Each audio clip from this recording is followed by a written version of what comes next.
Good afternoon everyone. तो हम लोग मॉडर्न हिस्ट्री कर रहे थे और मॉडर्न हिस्ट्री में हमने कुछ कवर अप किया है। जैसे आपको याद होगा, उत्तराधिकारी राज्य में अवध, बंगाल और हैदराबाद, और इससे निकला था कर्नाटक। इतनी बात हमने किया था। फिर स्वतंत्र राज्य की बात हमने किया था। उसमें सिख, मराठा और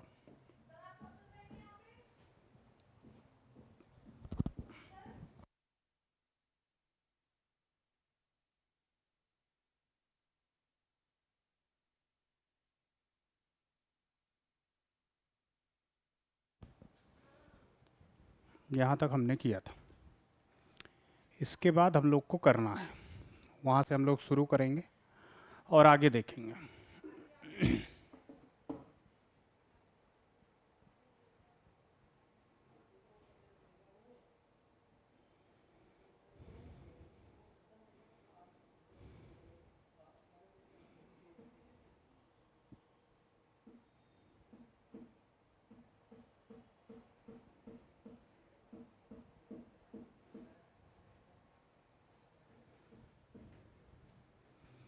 इसके बाद जो हमारा टॉपिक है, जैसे हम आपको याद होगा कि हमने शुरू किया मॉडर्न हिस्ट्री, आधुनिक भारत, और इसको हमने 4 खंड में विभाजित किया। पहला खंड जो हमारा है 18वीं सदी का इतिहास,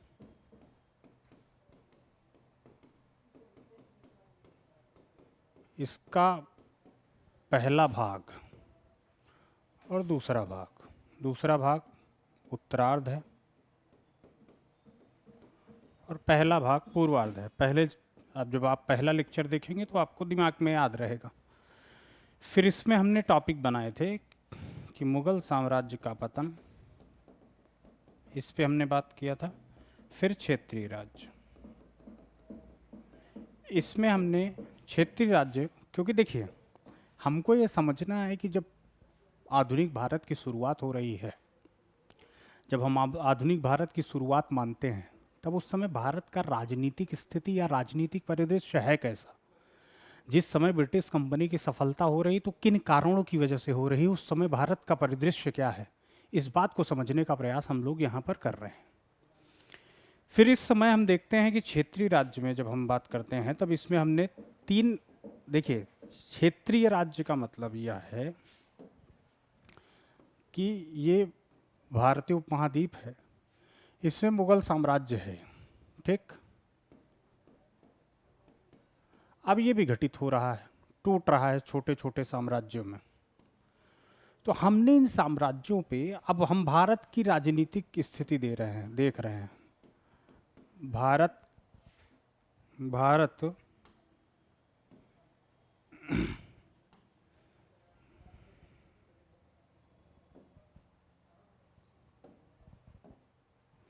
भारत का राजनीतिक परिदृश्य समझने की कोशिश हम लोग करने चल रहे हैं।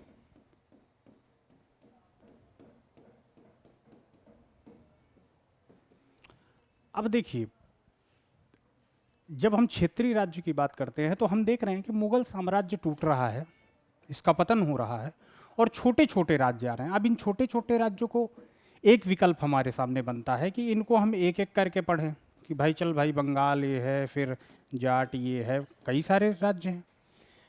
फिर क्या होता है, दूसरा विकल्प हमारे सामने है कि हम कुछ कैटेगरी बनाएं और उन कैटेगरी के आधार पर इनका वर्गीकरण करें, और जिनके एक तरह के फीचर हैं उनको एक साइड रख लें, जिनके अलग फीचर हैं उनको अलग साइड में रख लें। तो ये करने के लिए हमने कोशिश किया और इसमें हमने 3 कैटेगरी बनाई, जिसमें हमने पहला बनाया उत्तराधिकारी राज्य। ऐसे राज्य जो मुगल साम्राज्य से ही निकले, उनके अधिकारियों द्वारा ही स्थापित हुए। दूसरा, जो उसके विरोध में स्थापित हुए। तीसरा, जो उसके अंतर्गत कभी थे ही नहीं। हमने तीन तरह से वर्गीकरण किया उस समय के क्षेत्रीय राज्यों का। ठीक है। अब क्या है कि जब हम तीन तरह से वर्गीकृत कर रहे हैं तो पहले वाले में, पहली कैटेगरी में हम देखते हैं पहला, दूसरा और तीसरा। पहली कैटेगरी में हम देखते हैं अवध, बंगाल और हैदराबाद। फिर दूसरी कैटेगरी में हम देखते हैं सिख, जाट और मराठा। तीसरे में हम देखेंगे त्रावणकोर, कालीकट। ये इंपॉर्टेंट है, जिनको हम तीन कैटेगरी में बांटकर देख रहे हैं उस समय की राजनीतिक स्थिति को समझने के लिए। अब हम कालीकट, त्रावणकोर वगैरह की बात हम लोग करेंगे। त्रावणकोर, अब हमने कहाँ तक बात किया था ये भी आपको याद दिला दें कि हमने जब 18वीं सदी के पूर्वार्ध में हम लोग चल रहे थे, तब इसमें हमने देखा था पहला कैटेगरी ये था, आपको याद होगा। दूसरा कैटेगरी जो है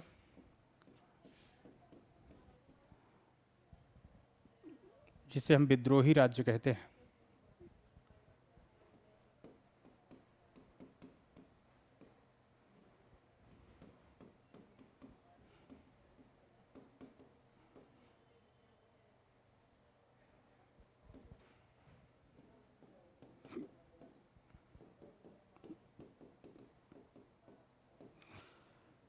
ये दोनों हमने कवर अप कर लिया था।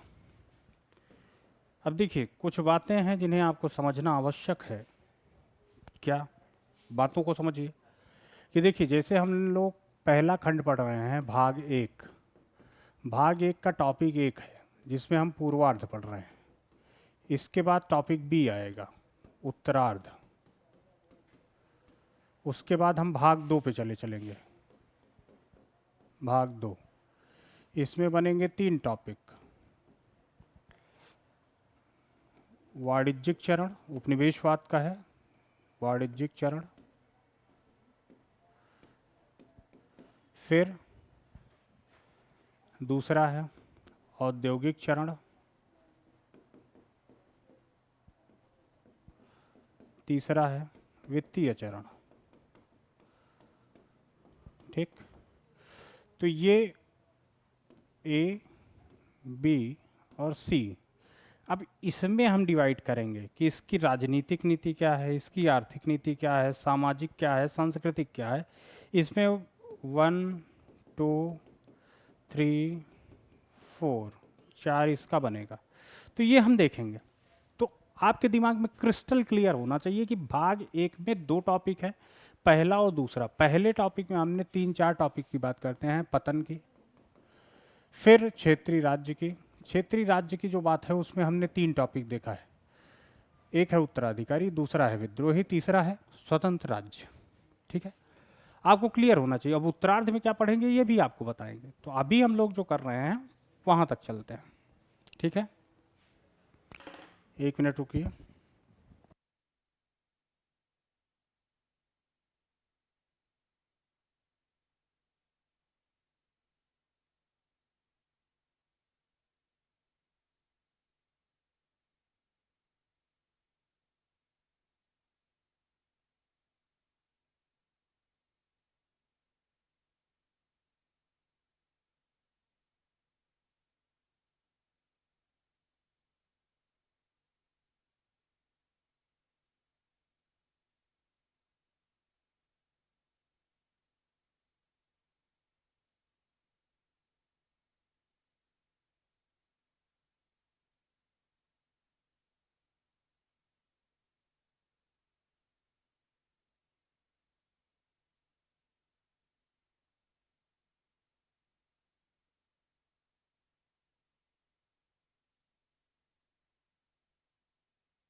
ठीक है, सॉरी आवाज़ चली गई थी, तो आपको हम फिर से बता देते हैं कि हमने क्या किया था।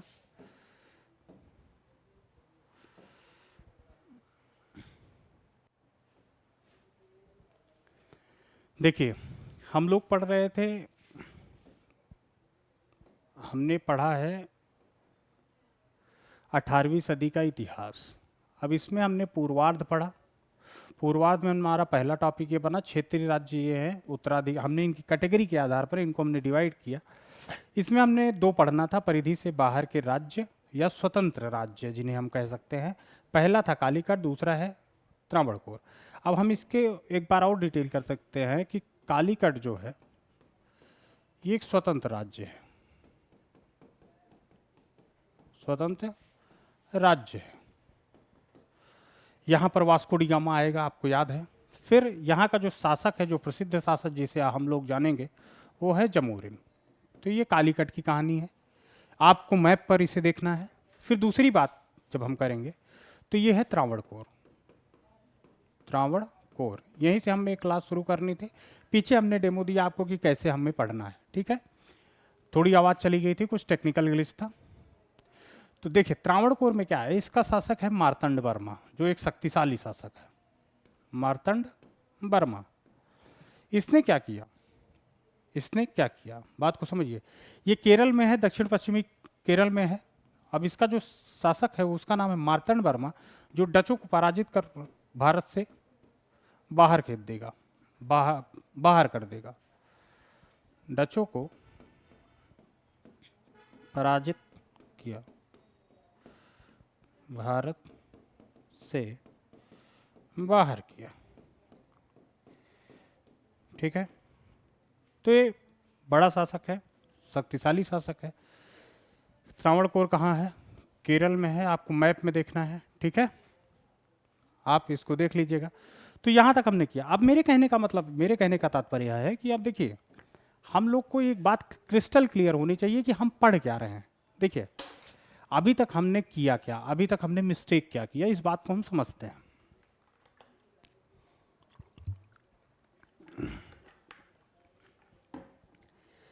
जैसे होता क्या है कि अभी तक हमने किया क्या, हम आपको कुछ उदाहरण के माध्यम से समझाते हैं।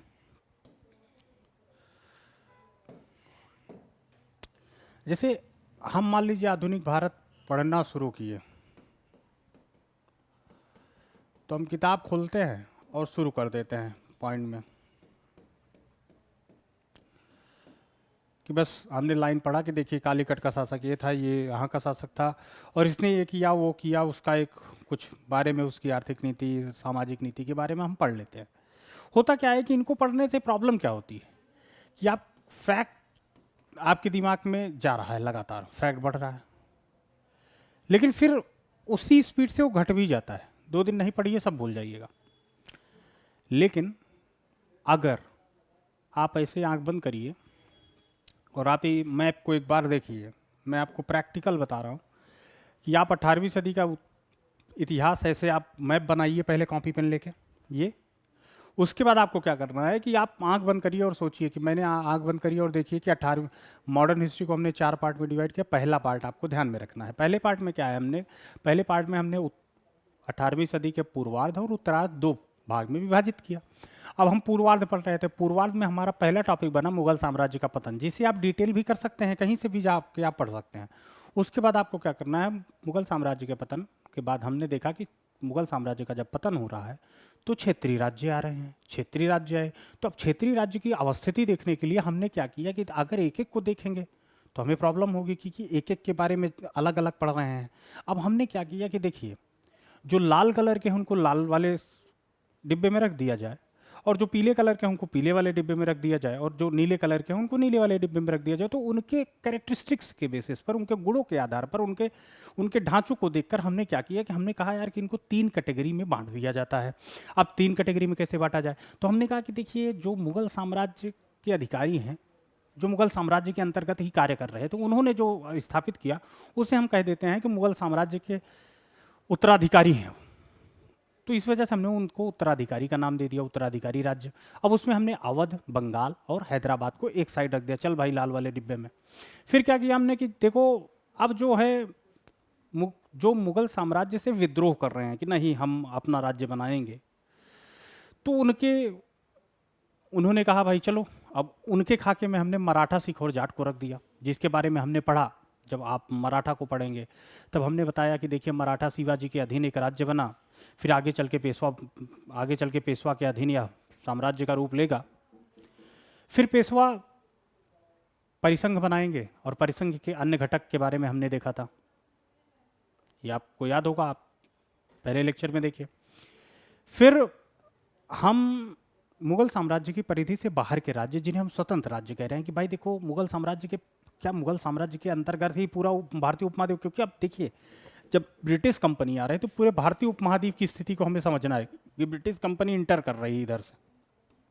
अब उस समय भारत की राजनीतिक स्थिति क्या है, इस स्थिति को समझने के लिए मुगल साम्राज्य जो टूट रहा है, धीरे धीरे कट रहा है, अब इसके बाहर जो राज्य आ रहे हैं उन राज्यों को हमें समझना है, इन राज्यों को हमें समझना है। इनकी स्थिति के लिए हमने 3 डिब्बे में इनको रखा हुआ है। अब तीसरा डिब्बा जो है वो स्वतंत्र राज्य है, मतलब मुगल साम्राज्य में थे ही नहीं, मुगल साम्राज्य की परिधि से बाहर के राज्य हैं। अब क्या है कि उन स्वतंत्र राज्य में हमने कालीकट और त्रावणकोर को देखा, अब इनकी विशेषताएं हमने भी पढ़ा। अब करना क्या है आपको कि आंख बंद करके सोचना है कि देखो मुगल साम्राज्य जब 18वीं सदी का इतिहास जो हम पढ़ रहे हैं उसमें 2 भाग में बांटा। पहला भाग जो है पूर्वार्ध है, दूसरा भाग उत्तरार्ध है। और पूर्वार्ध में हमने पहला टॉपिक देखा था मुगल साम्राज्य का पतन, दूसरा क्षेत्रीय राज्य को हमने 3 तरह से डिवाइड किया और उसके अंतर्गत हमने 3-3-2 राज्य देखे। यहाँ तक बात क्लियर है? आगे बढ़ा जाए। अब हमारा जो दूसरा टॉपिक बन रहा है वो ये है 18वीं सदी का उत्तरार्ध, ये हमारा दूसरा टॉपिक है।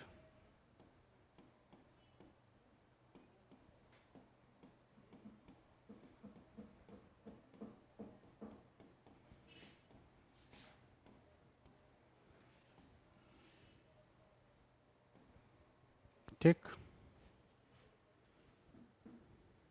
18वीं सदी का उत्तरार्ध। अब इसमें जो हमारा पहला टॉपिक है उसे हम लोग चलिए देखते हैं, उसे हम लोग देखते हैं।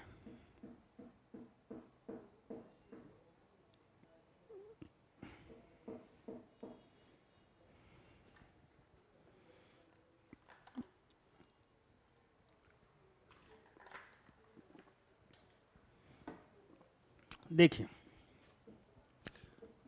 इसमें हम मुख्यतः क्या देखेंगे, फिगर बनाने से आपको पहले बताते हैं। यूरोपीय कंपनियों का आगमन,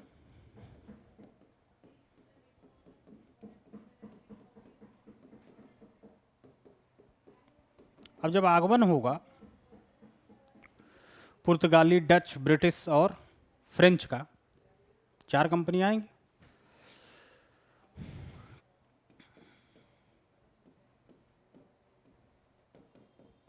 ये आई पीडीबीएफ। अब क्या करना है कि हमने इनका आगमन देख लिया, फिर पुर्तगाली के बीच संघर्ष कैसे होगा ब्रिटिश के साथ, और फिर ब्रिटिश और फ्रेंच के साथ कैसे कर्नाटक युद्ध तब्दील होगा, फिर पुर्तगाल कंपनी का पतन क्यों हो जाएगा, डच इंडोनेशिया चले जाएंगे और मसाले के व्यापार में फोकस करेंगे, और ब्रिटिश और इनका संघर्ष होगा, फिर आगे चल के फ्रांस कंपनी सबसे बाद में आएगी और उसका लगातार संघर्ष होगा और ब्रिटिश कंपनी जीत कर भारत पर आधिपत्य करेगी। तो ये कैसे होगा, और इसके अंतर्गत हम बंगाल तक जाएंगे, कर्नाटक वार, कर्नाटक का युद्ध, फिर बंगाल, बक्सर तक हम लोग देखेंगे। इसको पूरी कहानी यहाँ तक है। लेकिन इस कहानी को समझने के लिए, इस कहानी को समझने के लिए करना क्या है, इस कहानी को समझने के लिए हमें थोड़ा सा कुछ समझना पड़ेगा, कुछ अन्य कहानियों पर जाना पड़ेगा। थोड़ा देखिए क्या है कि हम बैकग्राउंड थोड़ा बनाने का प्रयास कर रहे हैं कि हमारे यहाँ कंपनियाँ आ रही हैं तो क्यों आ रही हैं। उन कंपनी, जैसे आपको एक बात समझना पड़ेगा कि पुर्तगाल कंपनी जो हार रही है या पुर्तगालियों का नियंत्रण जो कमज़ोर हो रहा है, वो सिर्फ भारत की वजह से कमज़ोर नहीं हो रहा, उस समय उस पर वैश्विक कारणों का भी प्रभाव है। तो जो भारत में जो परिवर्तन, वैश्विक परिवर्तन जो भारत को भी प्रेरित कर रहे हैं, उनको भी हमें थोड़ा सा ध्यान में रखना पड़ेगा। अब यहाँ पर हम देखेंगे थोड़ी सी बात करेंगे कि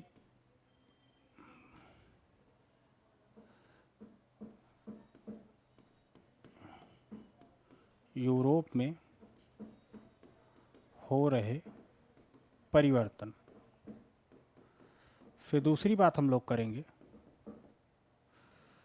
कि जो यूरोप है वो व्यापार के लिए आकर्षित क्यों है, वो व्यापार के लिए आकर्षित क्यों है।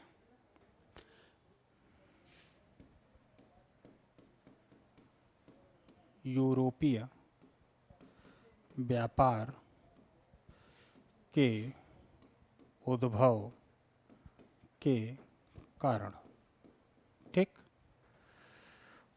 फिर इसी के अंतर्गत हम देखेंगे कि पूर्वी या भारत की तरफ पूर्वी व्यापार की ओर आकर्षण क्यों, आकर्षण क्यों।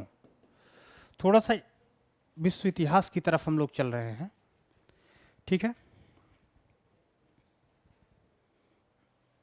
इसके बाद हम लोग देखेंगे कि जब पूरब की तरफ उनका व्यापार का रुख होगा, पहले हम बात को समझिए, इस कहानी को समझ लीजिए कि देखिए हम देख रहे हैं कि उस समय जब हम मॉडर्न हिस्ट्री की बात करते हैं, यूरोपीय कंपनियों की आगमन की बात करते हैं, तो उसके कुछ साल पहले हम देखते हैं कि यूरोप में कुछ परिवर्तन हो रहे हैं।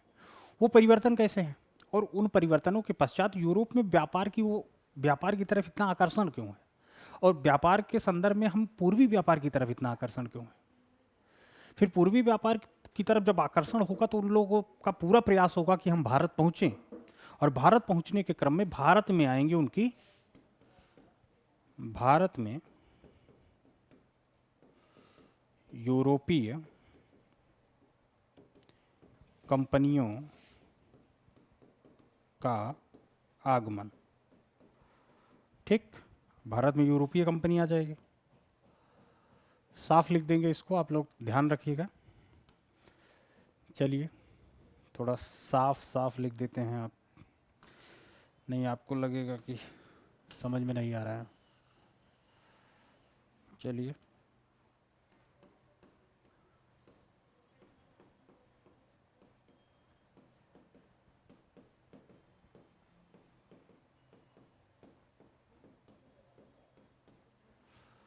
फिर व्यापार की ओर आकर्षण क्यों। ठीक, इसी में देख लेंगे पूर्वी व्यापार की ओर आकर्षण क्यों। फिर हमने कौन सा टॉपिक लिया था, व्यापार की ओर आकर्षण क्यों। हाँ, फिर यूरोपीय कंपनियों का भारत में आगमन, आगमन। ठीक, अब जब इनका आगमन होगा तो आएंगी, इनका स्वागत है पुर्तगाली कंपनी, फिर डच, ब्रिटिश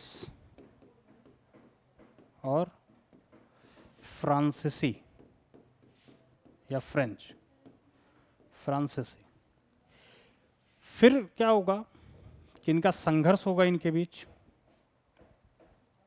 ठीक है, ये संघर्ष, हम लोग संघर्षों की बात करेंगे। ठीक है,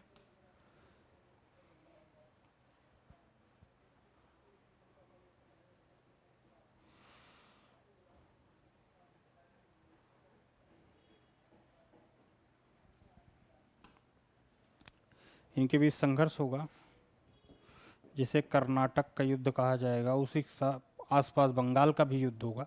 तो इनके संघर्षों की बात करेंगे। फिर उसके बाद बंगाल के बाद हम लोग दूसरे भाग की तरफ बढ़ेंगे जो हमारा है उपनिवेशवाद,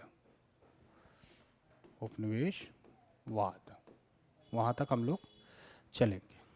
ठीक है, बात क्लियर है, आगे बढ़ा जाए।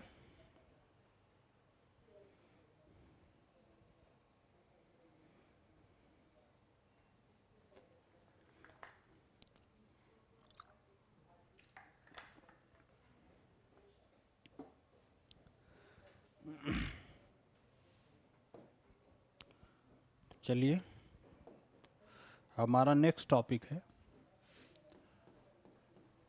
18वीं सदी का उत्तरार्ध। ये टॉपिक हम कर लेंगे कल से यहाँ से, और पहले आप लोग देख के आइएगा कि उस समय यूरोप में परिवर्तन कौन कौन से हो रहे हैं, ठीक है। इसके बाद आप लोग समझ लीजिए कि ये टॉपिक जब हम कर लेंगे तो 18वीं सदी से रिलेटेड आपको फैक्ट एक ही जगह मिलेगा। जिस तरह से हम फिगर बना रहे हैं इसी तरह आपको नोट्स भी देंगे, कि उस नोट्स में फिगर भी बना होगा, उसी के नीचे सारे फैक्ट भी लिखे होंगे, एक जगह एकत्रित करके आपको देंगे। उसके बाद जब ये क्लास खत्म हो जाएगी तो आपको लगभग 30 से 40 क्वेश्चन भाग 1 से मिलेंगे। जो अभी तक प्रश्न आए हैं पीटी के या आने की संभावना है, संभावित प्रश्न हो जाएंगे। उसके बाद मेंस के लगभग 2 से 5 प्रश्न आपको इसी टॉपिक से मिलेंगे, जिनके मॉडल आंसर भी आपको दिए जाएंगे,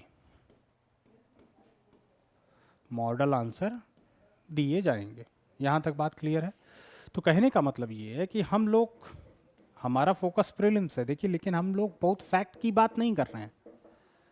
अभी हमने फैक्ट की बात नहीं किया, लेकिन जब हम लोग क्वेश्चन करेंगे तो आप इस मैप को रखिएगा, जो हम लोग एल्गोरिथम बनाए हैं उसको रखिएगा, और वहाँ से कुछ नया फैक्ट मिलता है तो अवध का मिला तो अवध के नीचे एक पॉइंट बना लीजिए, फिर बंगाल का मिले तो बंगाल के नीचे एक पॉइंट और लगा लीजिए। तो ऐसे करते चलिएगा, तो मान लीजिए कोई भी रिलेटेड फैक्ट मिलता है तो आप उसी के नीचे लगाइए और आंख बंद करिएगा तो आपको वहीं पे दिख जाएगा, एक ही पेज में मिल जाएगा। यही आपकी प्राथमिकता होनी चाहिए। और अगर आप प्रयास करें कि हम अलग अलग करके और कहीं से कुछ पढ़ लें तो वो मान लीजिए पढ़ तो आप लेंगे, लेकिन आपको लंबे समय तक याद नहीं रहेगा, और एग्ज़ाम हॉल में कौन सा फैक्ट आएगा ये पता नहीं। इस वजह से कंसेप्ट मजबूत करके जाइए, और फैक्ट कम भी याद रहेगा तब भी आपका काम चल जाएगा। बात को समझ रहे हैं? तो यहाँ तक आप लोग पढ़िए और हम लोग मिलेंगे अगली क्लास में। आज के लिए इतना ही, थैंक यू।